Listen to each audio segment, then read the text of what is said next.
이 살충제 달걀부터 바람 생리대까지 더 건강하고 편하게 살기 위해 사용한 약이 우리에게 독이 되어 돌아오고 있습니다. 오늘 탐구인에서는 논란이 이어지고 있는 유해 화학물질을 살펴보고 약의 두 얼굴에 대해서 조명해 보겠습니다. 서울대학교 약학대 정진호 교수와 함께합니다. 안녕하세요. 네, 반갑습니다. 예. 네, 자 독성에 대해 연구하시는 거로 알고 있는데 네네. 독성학자라고 분류가 되어 있으시고요. 그런데 네, 이제 맞습니다. 독성 물질을 연구하다 보니까 가까이 하게 될 수밖에 없는데 아무래도 건강에 좀 영향이 있지 않으신가요? 네, 그래서 저도 사실은 실험실에서 학생들에 대해서 철저히 교육을 시키고 있습니다. 그래서 가능한 한 노출이 그 유해 화학물질 다룰 때 노출이 안 되도록 그 최대한 이렇게 보호하면서 실험하고 있습니다. 네. 우리 모두에게 이 독으로부터 안전하기 위해서 연구를 하고 계신데 네. 독성학이라는 게 어떤 일을 하는 건가요? 그러니까 독성학이라는요, 약, 식품, 공기, 그 물에 포함된 그 유해 화학물질이 인체에 그 해로운지, 해롭다면 얼마나 어떻게 해로운지를 연구하는 학문입니다.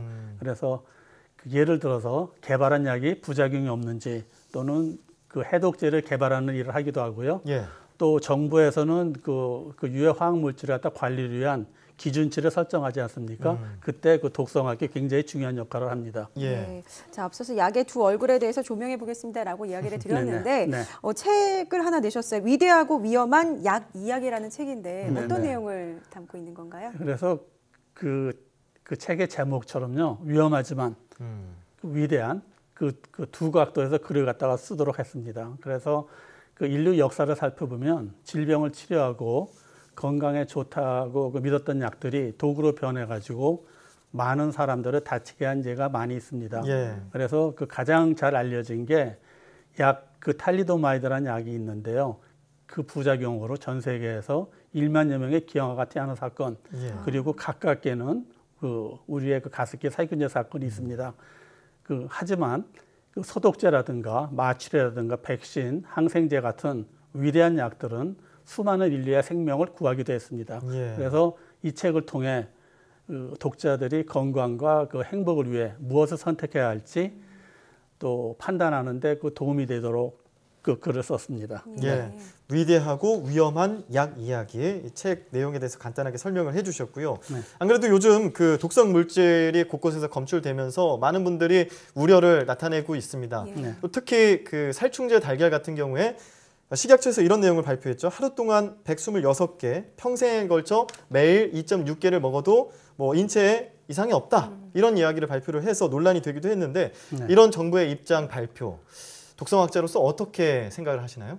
네, 제가 생각할 때는 먼저 식약처에서 인체 유해 그 가능성을, 그러니까 급성 독성이라는 건 뭔가 하면은 단기간에 많은 양이 노출되는 거거든요. 그 시나리오로 검토했는지 이해하기는 참 어렵습니다. 왜냐하면 이 급성 독성 그 시나리오는 그 농약 생산 공장의 그 작업자라든가 아니면 농약을 살포할 때 중독되는 그런 그 작업자들 인체 유해를 판단하는 기준으로 사용되거든요. 그러니까 정부의 시나리오 자체가 좀 발상 자체가 문제가 있었다라는. 근데 이제 뒤에 그 살충제 그 농약의 만성 그런 그 시나리오를 가지고도 식약처가 발표를 했는데요. 과학적으로 정확하게 들여다보면 조금 그 섣부른 발표가 아니었나 그렇게 생각이 됩니다. 그 이유로서는 그동안 살충제 그 오염된 달걀을 먹고 건강에 아무런 이상이 없었다라고 그런 결론을 내리기는 쉽지 않은 것 같습니다. 네, 그리고 섭취 기간에 대한 어떤 정확한 아직 그런 것도 없죠. 네, 그렇습니다. 맞습니다. 그래서 사실은 그 모니터링이 돼 있지 않았기 때문에 섭취를 갖다가 얼마나 오랫동안 했는지 그런 사실을 알 수 없고요. 또 일반적으로 이제 농약도 여러 개가 발견이 됐잖아요. 근데 농약도 이 한 가지가 아니라 두세 가지를 같이 쓰면 사실은 위해성이 증가하거든요. 일반적으로. 그래서 현재까지 판단할 때는 불확실한 그런 변수가 너무 많아가지고 학계에도 마찬가지고 국민들도 식약처 발표를 신뢰하지 않는 것 같습니다. 또 얘기했던 게 음식을 통해 섭취됐더라도 한 달이 지나면 대부분 몸 밖으로 배출된다 이런 얘기도 했거든요. 이 부분에 대해서는 어떻게 판단하시나요? 제가 생각할 때는요. 그 살충제나 농약은 그 지용성이 상당히 강한 물질이거든요. 그래서 인체에서 상당히 천천히 몸 밖으로 배출되는 그러한 특성을 갖고 있습니다. 그래서 그 기준치가 넘는 살충제, 그 오염된 달걀을 얼마나 그 오랫동안 먹어왔는지도 정확히 모르고요. 또 한 달 정도 그 지나면 대부분 몸 밖으로 배설된다라는 발표를 보면 좀 그 신뢰하기가 쉽지는 않을 것 같습니다. 예. 네네.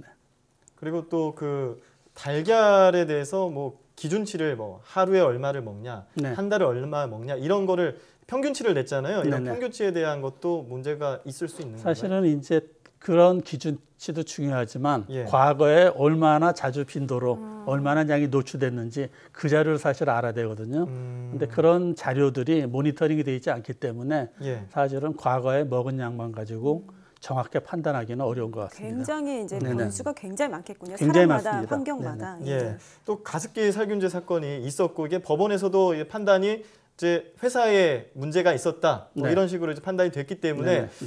이번에 그 살충제 달걀이나 바람 생리대 같은 경우에도 문제가 있었던 거는 이제 생산 과정 속에서도 문제가 있었는데 네네. 사실 이걸 전체적으로 봤을 때 우리 정부에서 네. 이 제도적으로 이거를 잘 보완하지 못했기 때문에 이런 문제가 재발한 거 아니냐라는 그런 지적들도 있지 않습니까? 보셨을 네. 때 어떠신가요?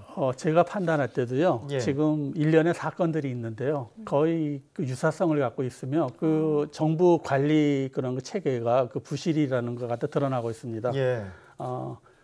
그래서 사실은 유해 화학 물질의 유해성 관리는 과학적 기반이 굉장히 중요하거든요. 과학적 기반이 굉장히 중요한데 예. 국내 학계에서 정말 선진국과 같이 그런 과학 기술을 갖고 있는지 그런 분도 한번 이제 살펴볼 필요가 있습니다. 네, 예를 들면 어떤 게 있을까요?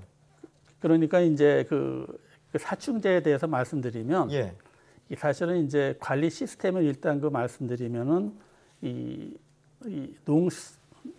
농식품부가 예.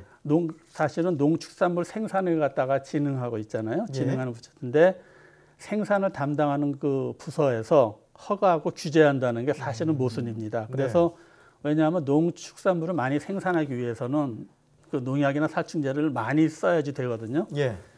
그래서 대부분의 그 선진국을 보면 생산하고 규제는 분리돼야 한다는 그런 원칙을 갖고 있고요. 다음에 우리 같은 그런 그 제도를 갖고 있는 곳은 없습니다.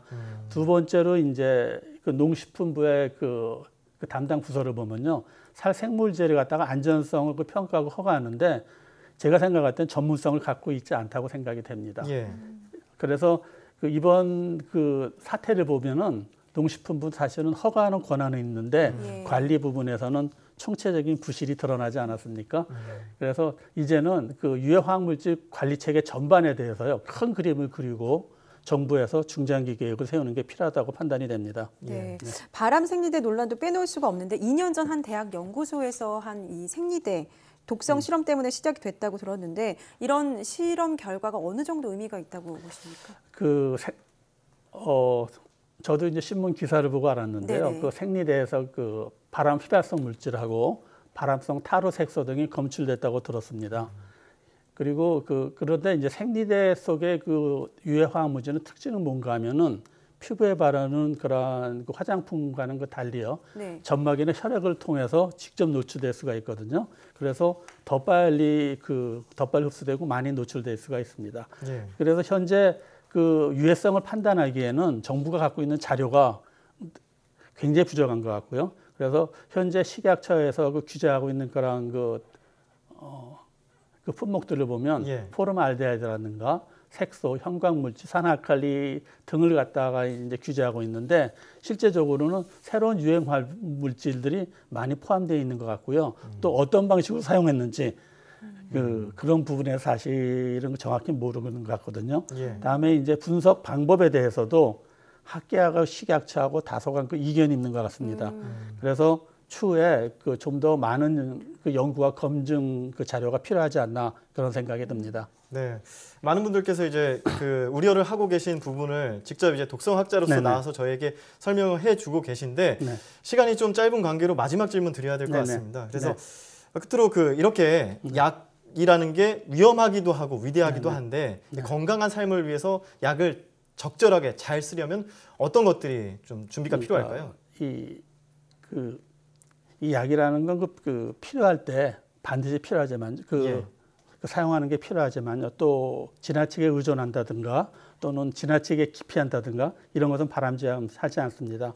특히 그 비타민도 그렇고 슈퍼푸드, 디톡스 같은 그 제품이 예. 이 광고가 넘쳐나잖아요. 그래서 근데 인터넷상에 보면은 떠도는 그러한 그 가짜 정보가 그 굉장히 많은데 이런 부분에서 주의가 필요하고요.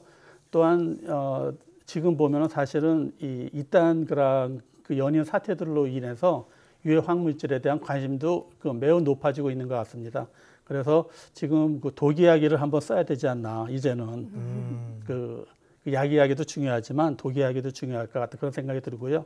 그래서 이런 그 사태들을 보면서 모든 것을 그 정부 관리하고 기업 윤리에다 의존하기보다는 그 자신을 갖다가 독으로부터 방어할 수 있는 기본 지식을 갖추고 스스로 그 보호하는 것이 그 필요하지 않나 그런 생각이 듭니다. 네, 예. 알겠습니다. 오늘 말씀 여기까지 듣겠습니다. 네, 감사합니다. 네, 지금까지 서울대학교 약학대학 정진호 교수와 함께했습니다. 오늘 감사합니다. 네, 감사합니다.